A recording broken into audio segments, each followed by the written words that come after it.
Right guys, Shay here, only the Mount to help you guys as well. So today is Sunday, the 10th of January 2021, and I'm absolutely buzzing because my team, Hollywoodbets Dolphins, have started the defence of the Momentum One Day Cup Trophy with two resounding victories over the Titans and the Knights in Pool A.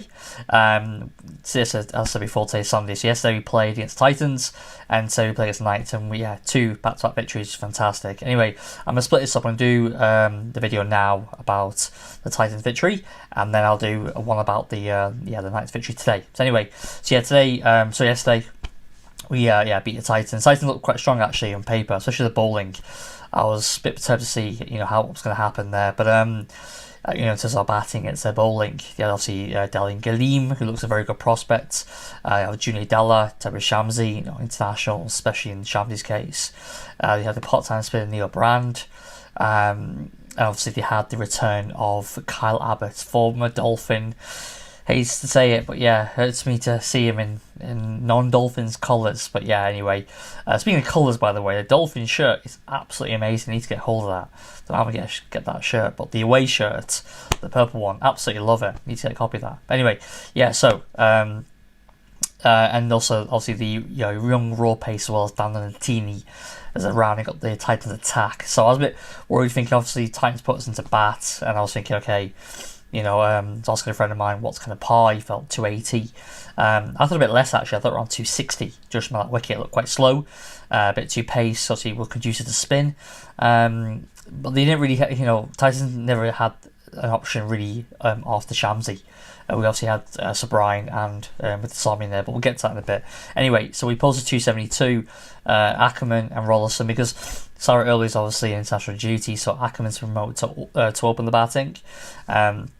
Ackerman made, I think it was 19, got the scorecard with me here, but yeah, he made 19. Rollerson back to form, really good because he had an absolutely horrendous 4-day competition. First half of the competition was really bad for him. He scored 93 runs in total, and 73 of those runs came in one inning. So, really good to see a return to form for Grant Rollerson. Obviously, a bit of the break between the last 4-day game. We only played one day, didn't we, against Titans that first day, and obviously it was called off because of COVID. 2 players got COVID, but obviously the time to regroup, get the nets. It's obviously serving quite well. He is quite I think he's still, while he's done well in 4-day, he's still suited, I feel, to one-day cricket. He's got strong bottom hand. He can play both sides of the wicket. He's aggressive. I still feel he's more of a one-day player, a white ball player. So I think he pretty much felt comfortable. Obviously, he did superb last year, absolutely superb last year for us in the Momentum One Day Cup. Obviously, in our march to victory in that tournament. I'm not sure if he's actually. I'm sure he's the man of our. Might have been man of the series. He was definitely Dolphins Player of the Year when it came to the one-day stuff. So yeah, that was really good to see. Returns form for him, 65 off 69 balls.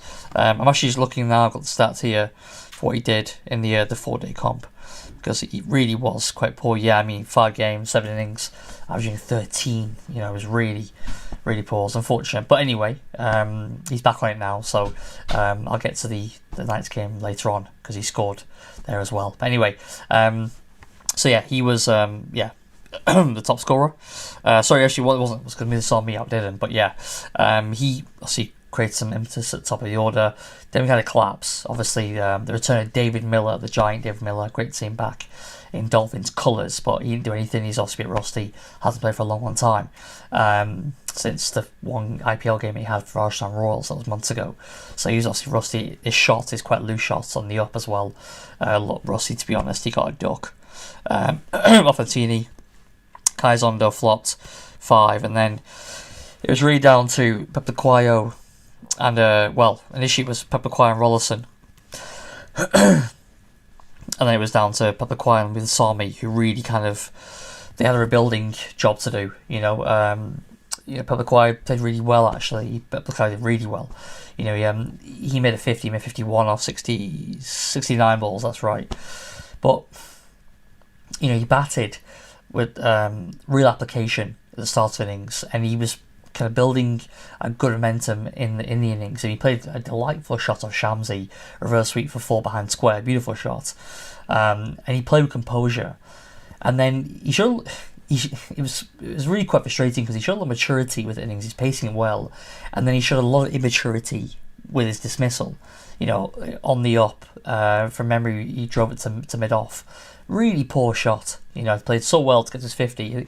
The ball before, he's got a 4 to get to his 50, and then he goes and gives it away. It was really poor, and you could tell he was frustrated. And he could have gone on to make essentially a double score, a triple score. Triple digit score. Excuse me.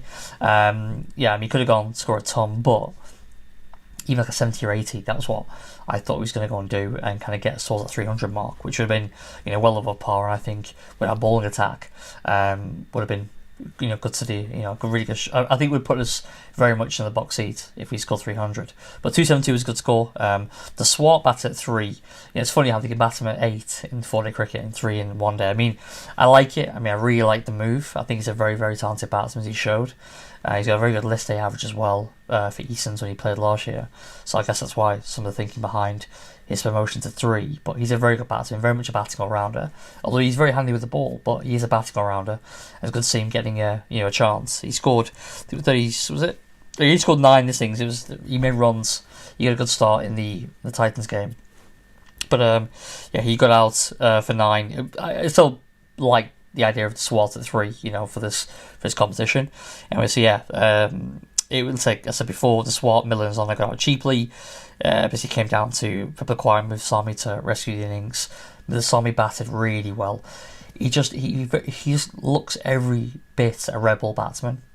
He in his technique anyway. He can accelerate. He scored like a good clip here. I think 103 strike rate. For a 70. That being said, there was no reckless shots in there. No, hikes over square leg or just kind of bludgeoning to cow corner. It's very elegant in his play. I think that's one of the reasons why he's promoted to open the innings in the 4-day comp, as we saw when they moved Rollison down, because obviously he was suffering from bad form. He's very much got that kind of temperament and that technique to play 4-day cricket, hype the order, and I think get to that a bit later on. But I think he could also bat. He could bat higher as well in this team, in this competition. But anyway, he came in at 7. Him and Pep Acquire rescued the innings. So he scored 70. And we got to 272. Basically, a few lusty blows and Robbie Frylink down the order. 30 of 36 balls.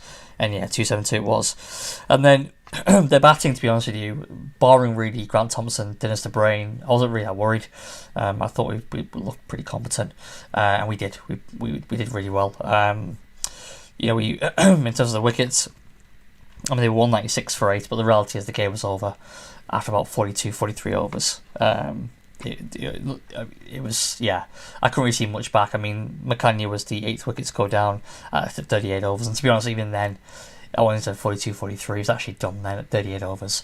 The game was over. I know some lusty blows from the Teeny and Carl Abbott. They put on 56, but the game was won. We took our foot off the pedal. In terms of wickets, anyway, the Swart did well with the ball this match, 3 for 30. That was 7.3. Pep Acquire pulled up with an injury, but he played today, so he's okay. I'm sure it was his shoulder, but something he couldn't complete. He couldn't complete his over, his 6th over. So the Swart took that anyway, but the Swart took 3 for 30. But the Sami had a really good all-round game, was tight, 10 overs, 2 for 39. Also Bartman, I just want to talk about actually, because Bartman plays game. Obviously, he's been called to the South African Test squad, and a lot of talk about him because, obviously with him, he's not a big name, Otno Bartman. And so it was good, obviously, the timing of it, him to be on television 2 days in a row was, I think, really good for a lot of South African fans. But he didn't do very well. He got his length a bit wrong, his line a bit wrong as well at times. He's a bit wayward. There was a pressure. He knew that obviously a lot more pressure on him, a lot more eyes on him. Obviously, he's been called to the Pro Team squad. Then you're on TV. People are going to say, well, basically, who the fuck is this guy? I think initially. And then to actually, okay, well, he's on TV now, let's have a look at him. And I think he knew that. And he's a good bowler. He bowls usually tight lines. It's not a huge amount of pace, but it's more building pressure. But he didn't really fire in this game. So he did all the 4 overs. Mungra bowled really well at top. 7 overs, 2 for 16. Him, he got the wickets he got. I think it was one. He did. Yeah, he got Neil Brand the opening batsman. And then he got Grant Thompson, the captain, for 27 win. He looked actually quite good, Nick, actually, Grant Thompson, when he was there. I was a little bit honest at the time. I was thinking, okay, Thompson and De Bruyne, when they're together, because I was a bit worried, thinking actually they might kick on, but then obviously De Bruyne got out cheaply, and then obviously, Thompson was there for a little while longer. But anyway, similar McCann obviously was there as well. McCann, really should still be in Dolphins colours, but he showed really why, maybe the management at Dolphins is willing to let him go. I mean, he couldn't get going. 51 strike rate when you're chasing the game. He couldn't get out the blocks, and he got caught on ball by Midasami. And disappointing this for him. I'm going to talk about him a little bit because he's still, he's a Dolphins player. Really, he was there so long. Well, a former Dolphins player, but he was there for so long. You think that, I just feel like, the way he batted, he showed signs of what not showed signs, but kind of the innings that we play occasionally at the Dolphins. I mean, he was getting better over the last 2 years, but you get into these ruts where you couldn't get the ball to square, and that's what happened with McCann a lot of times. And when he did, in this game, he tried to get off the square, but he got out, so it wasn't a good innings for him, really. I was watching him with quite a bit of interest. Obviously, we let him go, and I feel like he could take Kai Zonder's place. He could have been pushed up the order if that's what he wanted. But anyway, he obviously, I think, when he got out, that was the end of the game for Titans. So yeah, that was pretty much it. Not a great, obviously, reinstruction back to South African domestic cricket for Kyle Abbott. He did very well. I think 9 overs, 155 was it, I think, in the end for him. 9 overs, 155. So yeah, I mean, he was a bit off the pace, a bit rusty, obviously, and not played cricket for almost a year. So anyway, I'm going to do a video on Kyle Abbott separately, so I'll talk about that. Anyway, that's it. Obviously, great start to the tournament for us. Really good win. Obviously, been put into bat. But we've got a lot of variety in that team, batting and bowling. So yeah, I think we are well equipped to win this tournament again. I'm being quite bullish there, but I think we can.